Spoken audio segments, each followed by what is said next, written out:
我记得在第3季的视频中曾做了一期视频，盘点世界8大奇案。从那以后，很多粉丝经常会在公众号后台留言，说想听听国内的。其实我是有些犹豫的，主要是怕讲不好，而且话题多少也有些敏感，所以一拖呢就是大半年的时间。不过纠结了很久，在和同事讨论了很久之后，觉得还是应该要系统讲一讲的，而且决定今后把一些悬案也会列入讲解的主题之中。那么开篇呢，我们就先讲一个迟到的正义的案件。1998年11月30日，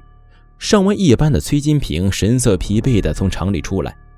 通宵的工作让他感到无比疲惫，脚步发虚。他只想尽快回到家中睡一觉，然后中午起来吃一顿妈妈煮的饭。可是和以往不同，今天走在路上的他总感觉身后有人跟着自己。想起今年在白银市发生的多起杀人案，他感到一阵发寒。这青天白日的，周围又有这么多居民，应该不会有事。崔金平在心中不停安慰自己，可是那怪异的感觉让他产生一种不祥的预感。于是他不敢逗留，拉高衣领遮住自己那被冷风吹出鸡皮疙瘩的脖子，就快步朝家中走去了。崔金平看着近在眼前的家门，心中的石头方才落地。他想起自己刚才紧张兮兮的模样，竟然觉得自己有些可笑他打开房门准备好好休息一下，可是不知怎么的，今天的门好像被什么卡住似的，竟然关不上了。于是他走上前去想看看究竟是被什么障碍物挡着了。他怎么也没想到在那扇门的背后是拿着刀子前来索命的恶徒。中午，崔金平的妈妈和往常一样来给女儿做饭，想着女儿刚通宵回来，一定正在休息呢，他特意放轻了动作。可是这才刚打开门，就闻到了扑面而来的血腥味。他看见自己的女儿浑身赤裸地躺在一片血泊之中，惊叫一声，险些昏厥过去。而早在1988年，白银市就发生了一起入室盗窃杀人案。23岁的受害人颈部被切开，上衣被推至双乳之上，下身赤裸，上身共有刀伤26处，但是因为嫌疑人迟迟未能抓获。1994年，白银市再次发生了一件惨案。19岁女临时工石某在其单身宿舍遇害，受害人也是颈部被切开，上身的刀伤更是多达36处。经过指纹比对，警方认定这是一起连环杀人案。到了98年，这个嫌疑人更是变本加厉了，竟然一连杀害了3个女子，最小的受害者年仅8岁。随机挑选受害者，没有规律的作案时间，残忍的作案手法，不够全面的侦查技术，让这些案子难有线索。警方只好派出大量警力去全城走访调查，但是谁都没想到，凶手竟然敢在他们的眼皮子底下再次作案了。警方接到报案后，以最快的速度赶往现场，果不其然，受害者又是以颈部切开的方式死亡，上身共有22处刀伤，下身赤裸，双乳、双手及阴部缺失。这丧失人性的作案手法与之前发生的5起强奸杀人案一模一样。他们很快就认定了凶手与犯下前几桩案件的嫌疑人为同一人。案件发生后，警方对于案件的侦查更加焦灼和紧密起来，每个人都想将这个丧心病狂的凶徒捉拿归案。但那时候的刑侦技术水平还比较落后，也没有安装天网系统，要找到凶手好比大海捞针而这几起连环凶杀案已经给白银市民带来了极大的恐慌，它就好比一枚定时炸弹一样，一天没被挖出来，大家就一天睡不了好觉。警察们没有别的办法，只能采集白银所有男性市民的指纹和血样来比对，但即使他们不眠不休地进行地毯式搜索，也没能取得突破性的进展。难道这凶手长了翅膀不成？面对警方这么细致而全面的搜寻，竟然一点破绽都不曾露出。警方通过这几桩案件，判定凶手应该是在1964年至1971年之间出生的男性，身高约 1.68 米至 1.76 米。此人应在白银长期居住，有较严重的性变态心理或者生理缺陷，特别是具有性功能间歇性障碍症，对女性怀有仇恨心态。但让警方没有料到的是，凶手与他们料想的形象大相径庭。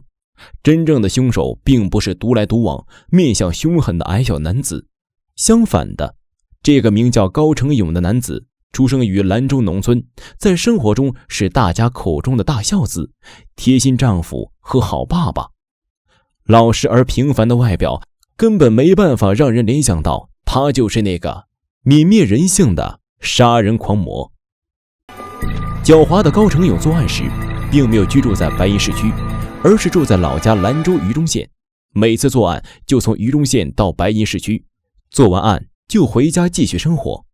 那时所有白银市户籍的男性居民都被录入指纹、抽血、验 DNA， 而高成勇户籍所在的农村因为排查困难，所以没有录入指纹，而他本人也刻意避开了所有指纹的采集，并分别在2000年、2001年、2002年又犯案3起。加上他在包头地区所犯的案，一共有11名女子惨死在他的魔爪之下。警方在这几年中从未放弃过追查此案，28年里，局长换了8任，至少对比了10万枚指纹，请了上百位的刑侦专家，但是因为前期的方向不够明确，搜索工作量太大，他们一直没能抓到凶手。凶手究竟是何人？他究竟是死是活？他还在白银市区吗？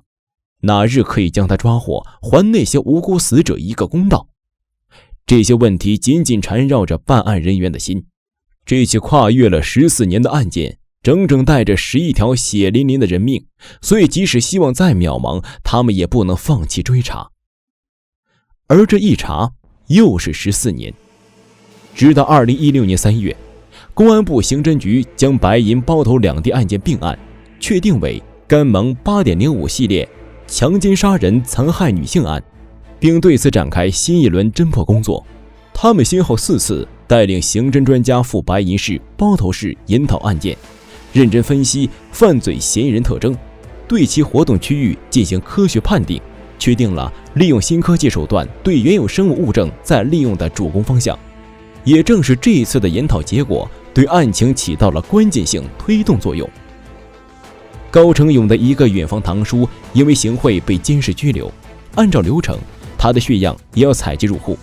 结果此人的遗传数据与 8.05 大案嫌犯的 Y-DNA 信息相符合。这一初步检测的结果表明，案犯与此人有相同的 Y 染色体遗传，是同一家族的男性成员。警方很快巡查了该家族所有的男性成员，经筛排分析，确认其侄儿高成勇具备作案条件，为 8.05 大案的嫌犯。2016年8月26日，